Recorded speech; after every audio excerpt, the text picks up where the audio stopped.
Goods and registration mark. आता याचा अर्थ सांगा. म्हणजे इथे काय सांगितलंय की आपली जी सेफ्टी आहे त्या सेफ्टीसाठी आर मार्क कसा यूज होतो. म्हणजे BIS मधला जो आर मार्क आहे तो आपण ज्या इलेक्ट्रॉनिक्स गोष्टी वापरतो त्याच्यावरती आहे का हे सर्वप्रथम पाहिले पाहिजे. सेफ्टी हानी होऊ शकते, त्यामुळे जर आपल्याला जो चार्जर वापरायचा असेल तो आर मार्कचाच वापरला पाहिजे, तरच आपल्यासाठी. Very good. Nice.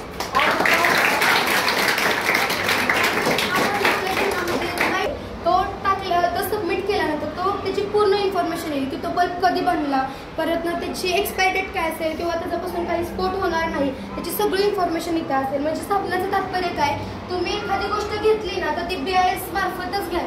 Very good. Nice nice. जिसने स्वेटर पहना है खड़े रहो. छात्र, तुम्हाला किती एक्साइटमेंट होता, तुम्ही किती तुम्हाला उत्सुकता होती आणि तुम्ही ही नॉलेज आपल्या मम्मी पप्पाला सांगताना, दादाला, आजी आजोबा सांगताना ते पण किती एक्साइट होते, खुश झाले. त्याची प्रतिक्रिया पण तुम्ही ह्यांना सांगायची, मला काहीतरी सांगायची. येतं लक्षात? ठीक आहे. अजून कोणी सांगितलं उसका प्रश्नों का निराश मतलब प्रश्नों के उत्तर से मिल गए क्या? बताओ कैसे कैसे.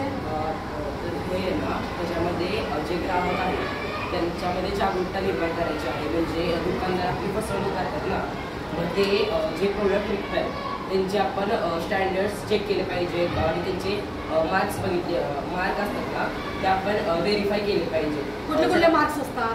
SSAI असतात फूडसाठी, परत ISI मार्क असतात इलेक्ट्रॉनिक्ससाठी, असे वेगवेगळे मार्क्स असतात.